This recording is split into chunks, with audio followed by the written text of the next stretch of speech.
যেতবে মহর্ষি নারদ যাই অযোধ্যায় পৌঁছতে মো প্রভু রামচন্দ্র কিছু গোটে কোণ লেখুলে। যেতবে মহর্ষি দেখিলে রামচন্দ্র কণ কলে না যে লেখুলে গোটে ছোটিয়া ডায়েরি রে গোটে ছোটিয়া নথিপত্রে তাকে লুচাই দেলে। মহর্ষি কথা তো জানিছ, মহর্ষি নারায়ণ নারায়ণ জপিকি যেতে গলে কলে প্রভু মতে দেখিকি কোণ গোটে রখুলে কোণ গোটে লেখুলে তাকে আপনার লুচাই দেলে। কলে নাই সেমতি কিছু নাই স্যার শুণুছেন তো? কলে নাই কিছু গোটে আপনার লেখুলে। কলে কଣ ନାଇଁ କିଛି ଲେଖୁନି? କହିଲେ ହଁ ମୁଁ ଦେଖିଛି ବା ଆପଣ କ'ଣ ଲେଖୁଥିଲେ ପ୍ରଭୁ ଟିକେ ଦେଖେଇଲେ। କହିଲେ ମହର୍ଷି କିଛି ନାହିଁ ବା, ଏଇଟା ହେଉଛି ସେଇ ଖାତା ସେଇ ନଥିପତ୍ର। ନା ପ୍ରଭୁ ଏଥିରେ କ'ଣ ଅଛି? ନା ଏଥିରେ ସେଇଆ ଅଛି ଯେଉଁ ଭକ୍ତମାନେ ସବୁବେଳେ ମୋ ନାମ ଜପୁଥାନ୍ତି, ଯେଉଁ ଭକ୍ତମାନେ ମୋତେ ଭାରି ଭଲ ପାଆନ୍ତି ସେମାନଙ୍କ ନାଁ ଏଇ ନଥିପତ୍ରରେ ଅଛି, ଏଇ ଡାଏରୀରେ ମୁଁ ଲେଖିଛି। କହିଲେ ଆଚ୍ଛା ଏମିତି କଥା କି?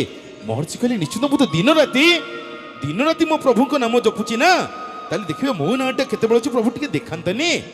ପ୍ରଭୁ କହିଲେ ମହର୍ଷି ଦେଖିବ ନା? ହଁ ଦେଖିବି। କ'ଣ କଲେ?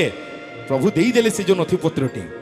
ଯେତେବେଳେ ସେ ଡାଏରୀଟିକି ଖୋଲିକି ଦେଖିଛନ୍ତି ମହର୍ଷି, ଦେଖିଲା ବେଳକୁ ପ୍ରଥମରେ ହେଉଛି ମହର୍ଷିଙ୍କ ନାଁ। କାହିଁକିନା ଦିନ ରାତି ସାର୍ ନାରାୟଣ ନାରାୟଣ ଜପନ୍ତି ନା, ପୁରା ଖୁସିରେ ମହର୍ଷି ଡେଇଁଲେ।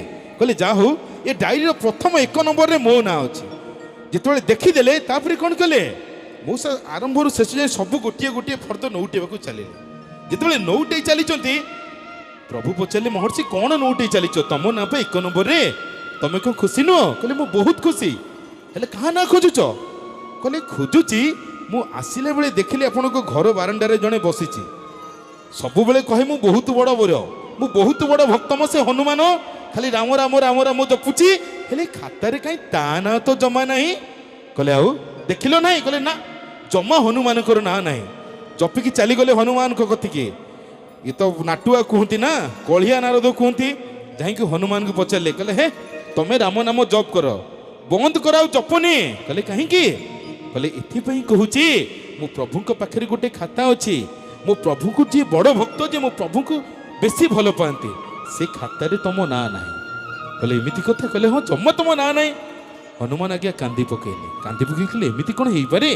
ଆସିଲେ ପ୍ରଭୁଙ୍କ ପାଖକୁ, କହିଲେ ପ୍ରଭୁ ଏମିତି କେମିତି ହେଲା? ମୁଁ ଆପଣଙ୍କୁ ଏତେ ଭଲ ପାଏ, ଏତେ ଭକ୍ତି କରେ, ଆପଣଙ୍କର ସବୁ ଭକ୍ତଙ୍କ ନାଁ ଅଛି ଅଥଚ ମୋ ନାଁ ନାହିଁ। କହିଲେ କିଏ ତମକୁ କହିଲା? ନା ମହର୍ଷି ଯାଇ କହିଲେ ବା ମୋ ନାଁ ନାହିଁ ବୋଲି। କହିଲେ ଏଇ କଥା କି? କହିଲେ ମହର୍ଷି ତମେ ଜାଣିଲ ନାଁ ନାହିଁ? କହିଲେ ନା ନାଇଁ ନାହିଁ। କହିଲେ ତମେ କେତେଟା ଖାତା ଦେଖିଛ? ନା ପ୍ରଭୁ ମୁଁ ଗୋଟିଏ ଖାତା ଦେଖିଛି। କହିଲେ ଆଉ ଗୋଟିଏ ଖାତା ଦେଖିନ ନା? କହିଲେ ଆଉ ଗୋଟିଏ ଖାତା ଅଛି। ନା ହଁ ଅଛି। ନା ସେଟା କୋଉଠି ଅଛି? ନା ସେଟା ମୋ ପକେଟ ଡାଏରୀରେ ଅଛି। କହିଲେ ଏମିତି କଥା କି? କହିଲେ ହଁ ଦେଖୁନ ନା ସେ ପ୍ରଭୁ ସେଇ ଡାଏରୀଟା କ'ଣ? ନା ଆগে ଦେଖି ତ ସାର। ଯେତେବେଳେ ସେଇ ଡାଏରୀଟି ଖୋଲିଲେ ନା ଭାଇମାନେ, ସେ ଡାଏରୀର ପ୍ରଥମ ବର୍ଦ୍ଧରେ କାହା ନାଁ ଥିଲା? ମୋ ଭକ୍ତ ପ୍ରବର ବୀର ବଜରଙ୍ଗ ବାଲିଙ୍କ ନାଁ ଥିଲା। କହିଲେ ପ୍ରଭୁ ଏ ଡାଏରୀ ପୁଣି କ'ଣ? କହିଲା ସେ ଡାଏରୀ ଦେଖିଥିଲ ଯୋଉ ଭକ୍ତମାନେ ମତେ ଭଲ ପାଆନ୍ତି, ଇଏ ହେଉଛି ସେ ଡାଏରୀ ଯୋଉ ଡାଏରୀରେ ମୁଁ ଯାହାକୁ ଭଲ ପାଏ, ମୁଁ ଯାହାକୁ ହୃଦୟରେ ରଖେ, ମୁଁ ଯାହାକୁ ଅନ୍ତରରେ ଭଲ ପାଏ, ଇଏ ହେଉଛି ସେ ଡାଏରୀ। ତ ସେ ଡାଏରୀ 1 ନମ୍ବରରେ ମୋ ଭକ୍ତ ପ୍ରବର ମହାବୀର ହନୁମାନ ଅଛି। ଆଉ ମତେ ସେମିତି ଲାଗୁଛି ନଈକୂଳ ବାହିରେ ନା 1 ନମ୍ବରରେ ମୋ ତରାସ ମାଟିରେ ମୋ ମା ମାନେ ମୋ ବାବା ମାନେ ରହିବେ ନା। ଯଦି ରହିବେ ପୁନର୍ବାର ପୁଣ୍ୟର 2 ହାତ ଉଠିବ, ପବିତ୍ରର 2 ହାତ ଉଠିବ, ଏକ ସ୍ୱରରେ କହିବ ବୋଲିଏ ଶ୍ୟାମରେ ରାମଚନ୍ଦ୍ର କି, बोलिए पवन पुत्र हनुमान की जय श्री राम, जय श्री राम, जय जय श्री राम।